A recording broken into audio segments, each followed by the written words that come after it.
The air was freezing. Zishi's breaths came in, ragged gasps.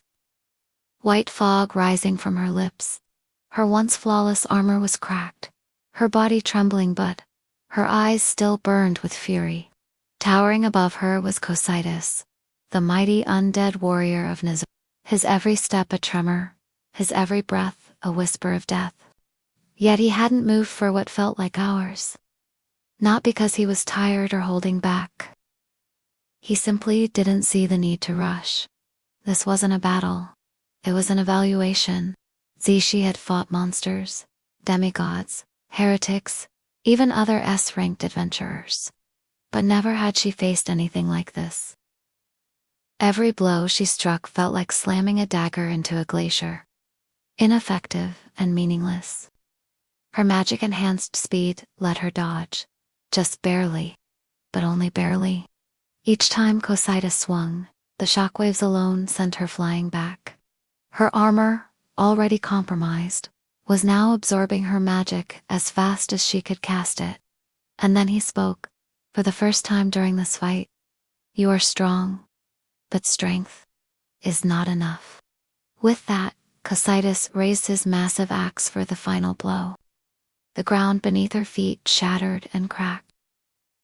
She leaped, flipping through the air, landing on the opposite side of the crater he'd made.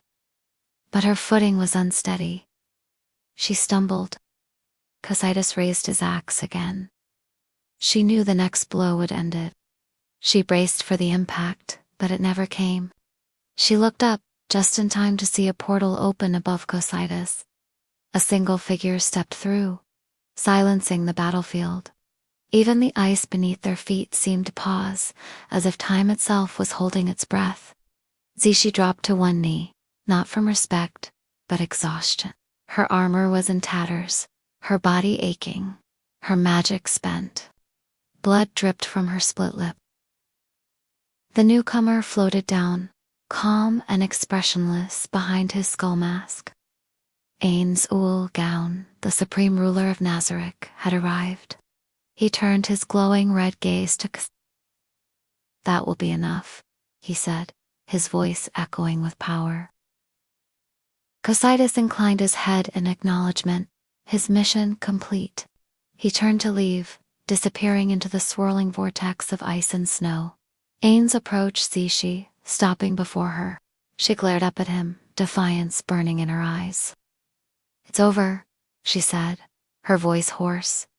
"Kill me." Ainz tilted his head, as if considering it. Then he shook his head. "No. You may still be useful."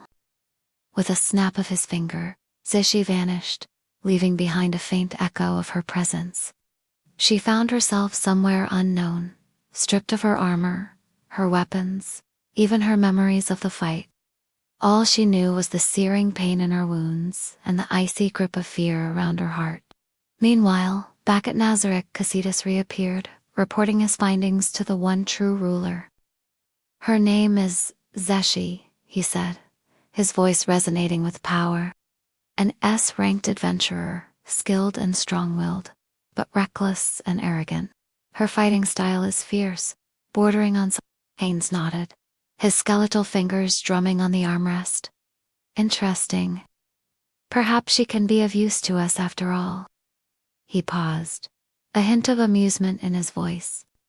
"Though I do wonder, how did such a reckless individual manage to survive this long?" Cocytus shrugged, his expression impassive. "Luck, perhaps. Or divine favor. However, she is clearly not a believer of the true king. I detected no trace of the faith of the Overlord in her." Ainz hummed thoughtfully. If she survives, she might make for an amusing addition to our ranks. An S-ranked adventurer with no memory of her past, loyal only to her own will. Yes, that could be entertaining." He chuckled, a low rumble in his chest, as the news of Nazarick's victory spread across the land. A chill wind seemed to follow in their wake, carrying with it the promise of both power and despair. For those who heard it, the tale served as a reminder. a testament to the strength of the one true ruler and his loyal guardians.